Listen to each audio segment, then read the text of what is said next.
किसान भाइयों, सोना एग्रीटेक आपका स्वागत करता है। आइए हम सबसे पहले बात करते हैं आज फसल में पोषक तत्वों के मुख्य कार्य एवं कमी के लक्षण।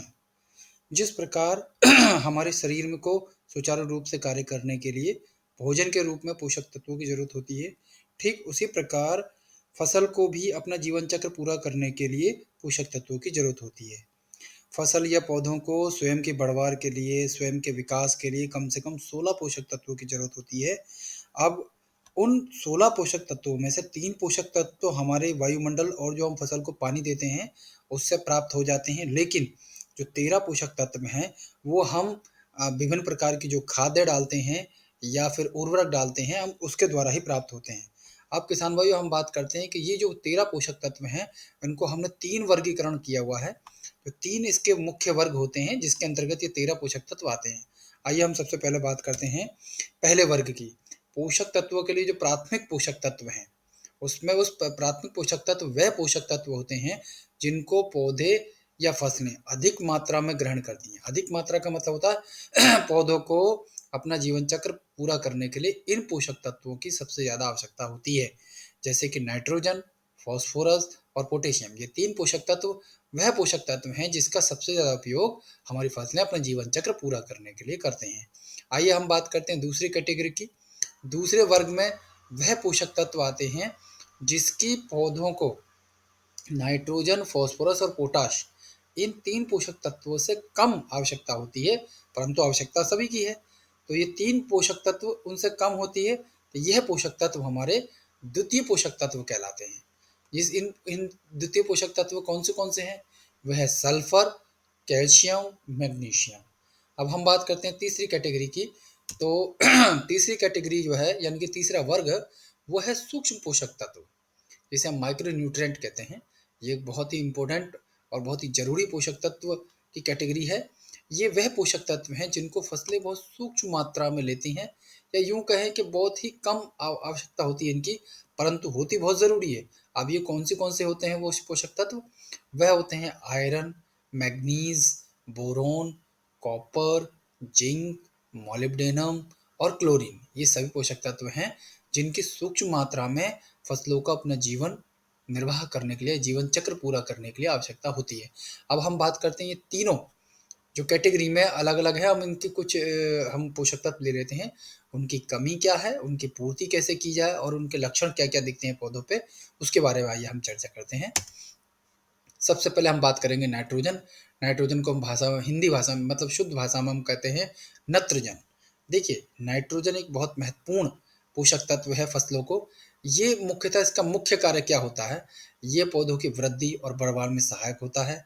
सभी प्रकार की जो भी प्रोटीन्स हमारे पौधों के अंदर बनती हैं उनका मुख्य अवयव है।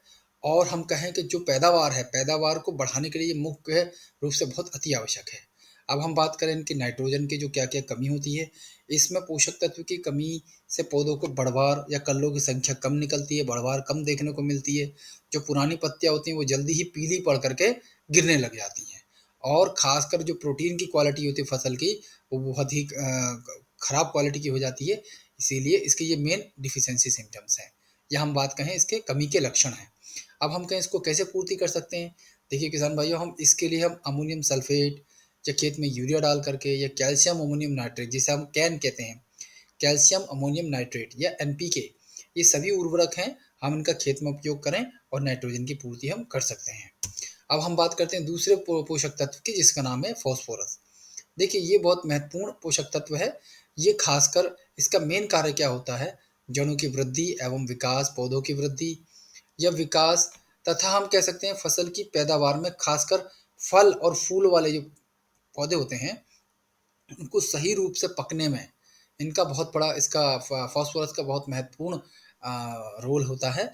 और साथ में जड़ों की वृद्धि के लिए इसका, जैसे कि आलू में आप कहें तो आलू में पोटास और फास्फोरस का बहुत बड़ा महत्वपूर्ण रोल है। अब इसकी कमी के बारे में हम बात करते हैं। तो इसकी कमी, पौधों की कमी, खासकर जो पुरानी पत्तियां होती हैं वो नीले रंग की होकर के गिरने लग जाती हैं और नीले रंग की हो जाती हैं, और पौधों में इसकी बढ़वार और पौधे की जड़ में रुकावट, ये सब देखने को मिलती है। और खासकर हम कहें कि फसल देरी से पकती है, इसका एक मेन ये डिफिशियंसी सिम्टम्स है। अब हम पूर्ति की बात करें, हम इसको किस चीज़ से पूर्ति कर सकते हैं? देखिए, इसमें बाजार में इस समय उपलब्ध हैं single super phosphate, di ammonium phosphate जिसे डीएपी कहते हैं, रॉक फॉस्फेट जिसे एनपीके, ये इत्यादि सभी जो उर्वरक हैं, इनका हम खेत में प्रयोग करके फॉस्फोरस की उपलब्धता को बढ़ा सकते हैं। अब हम बात करें तीसरे पोषक तत्व की, वो है पोटेशियम, पोटाश।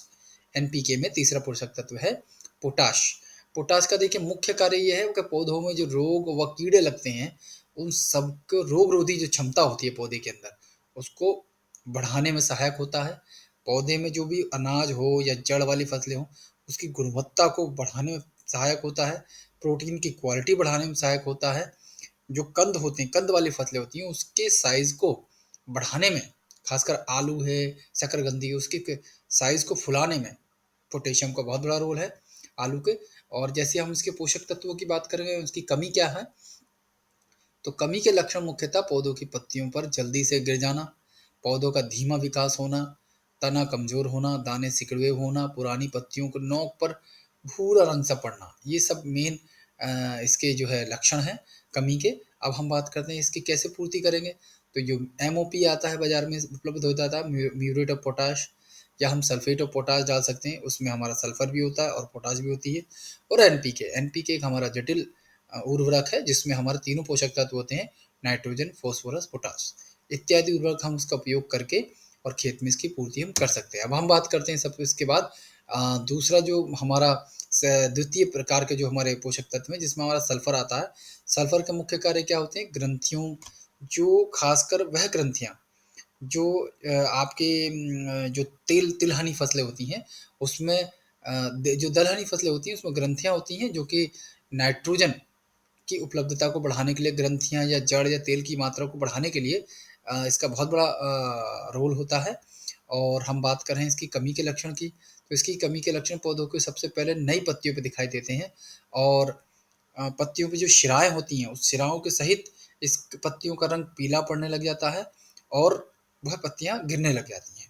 अब हम बात करते हैं पूर्ति, इसके लिए हम कौन सा उपयोग कर सकते हैं पूर्ति के लिए, तो जो सिंगल सुपर फॉस्फेट है, इसमें सिंगल सुपर फॉस्फेट और अमोनियम फॉस्फेट, सल्फेट, ये सिंगल सुपर फॉस्फेट का मतलब है सिंगल सुपर फॉस्फेट सल्फेट आता है, अमोनियम सल्फेट आता है, और एक है जिप्सम या मैग्नीशियम सल्फेट। ये सभी जो हैं पोषक उर्वरक हैं जिसका हम उपयोग करके खेत में इनकी उपलब्धता को बढ़ा सकते हैं। अब हम बात करें कॉपर की, किसान भाइयों, कॉपर भी बहुत महत्वपूर्ण पोषक तत्व है फसल के लिए। इसका मुख्य कार्य क्या होता है, इसका मुख्य कार्य पौधों में जो एंजाइम्स होते हैं उनको सक्रिय करता है, और पौधों के जो विकास है और जो प्रजनन क्रियाएं, खासकर जैसे हम कहें बाली निकलना और दाने पड़ना, और उसमें जो आपका जो होता है, इन सभी क्रियाओं में जो फल बनना, इन सभी क्रियाओं में बहुत ज़्यादा सहायक कॉपर बहुत सहायक होता है। इसकी कमी के क्या क्या लक्षण होते हैं, पौधों की नई पत्तियां सभी एक साथ गहरे पीले रंग की होकर के सूखने लगती हैं, अनाज वाली फसलों में बाली का एक गुच्छा रूप में बन जाता है, जैसे हम कहें कि अनाज में कि कुछ गांठ जैसी पड़ जाती है, जो खासकर गेहूं की आगे को कई सारा गुच्छे जैसे देखने मिलते हैं, आपको मोटी मोटी बालियां देखने मिलती हैं, और आगे देखा जाएंगे उसको खोल के देखेंगे तो उसमें दाने नहीं होते हैं। तो ये मुख्य लक्षण है कॉपर की। तो इसके लिए हम पूर्ति के लिए खासकर कॉपर सल्फेट नाम का उर्वरक आता है, उसका हम उपयोग कर सकते हैं और खेत में इसकी उर्वरता को बढ़ा सकते हैं। अब हम बात करें जिंक, देखिए किसान भाइयों, जिंक एक बहुत महत्वपूर्ण पोषक तत्व है। इसका मुख्य कार्य जो होता है, वो जिंक में खासकर जो नाइट्रोजन फॉस्फोरस हम जो डालते हैं, उसकी उपयोगिता को बढ़ा देता है। मतलब जितना हम डालते हैं, अगर हम जिंक हमारे खेत में अच्छी खासी ठीक ठाक जिंक का लेवल है, तो नाइट्रोजन फॉस्फोरस हम जितना देंगे पौधों को, वो सभी का सभी पौधे उसका ग्रहण कर लेंगे, क्योंकि जिंक उसमें उपयोग करने में, उन पोषक तत्वों को ग्रहण करने में सहायक होता है। दूसरी चीज़ कि जो पौधों में एंजाइम्स की क्रियाएं होती हैं उनको बढ़ा देता है। पौधे में खासकर जो हार्मोन्स बनते हैं, वह उनको बनाने में मदद करता है जिंक, और रोगों से लड़ने की क्षमता बढ़ाता है। ये सभी मेन कार्य हैं जिंक के। और हम बात करें इसकी कमी के लक्षण क्या क्या हैं, पौधों की बढ़ोतरी रुक जाती है, बढ़वार धीमी पड़ जाती है, फसल की बालियां देर से निकलती हैं, पौधों की पत्तियों पर शिराओं का रंग कांसे का, मतलब हल्के से धूसर उसका धूसर जैसे जंग लग जाती है, किसी भी चीज़ में अगर हम जंग लग जाए तो उसका रंग बदल जाता है, वैसे ही काँसे के रंग में बदल जाता है। तो ये मेन इसके जो है लक्षण है कमी के। इसकी पूर्ति के लिए हम क्या करेंगे, चिलेटेड जिंक का उपयोग करें, या मोनो जिंक आता है, या जिंक सल्फेट आता है, या फिर हम जिंक खास कर करें तो जैसे देसी खाद हम डाल रहे हैं या वर्मी कंपोस्ट डाल रहे हैं या हरी खाद का उपयोग कर रहे हैं, तो इसके उपयोग से भी हमारे जिंक की पूर्ति हो जाती है। अब हम बात करते हैं अगला जो पोषक तत्व है वो है मोलिब्डेनम।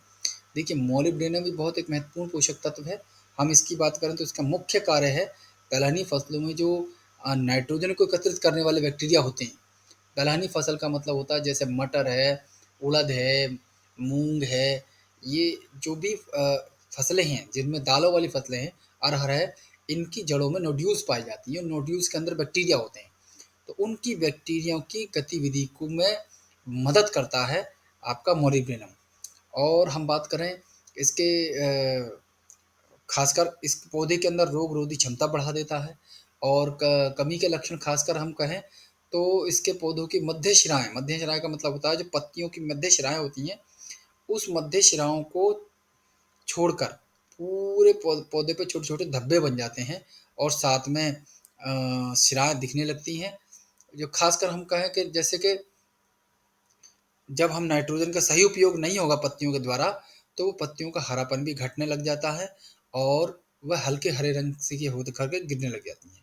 हम बात करें इसकी पूर्ति के लिए, तो मॉलिब्डेनम की पूर्ति के लिए खासकर हम अमोनियम मॉलिब्डेट आता है, मॉलिब्डेट, अमोनियम मॉलिब्डेट नाम का एक हमारा उर्वरक आता है जिसमें 52% मॉलिब्डेनम होता है और नाइट्रोजन भी होता है। इसका हम खेत में उपयोग करें और अपने इसकी कमी को पूरा कर सकते हैं। अच्छा, आप सभी का किसान भाइयों धन्यवाद, और इस चैनल को जितनी जल्दी हो सके सब्सक्राइब करें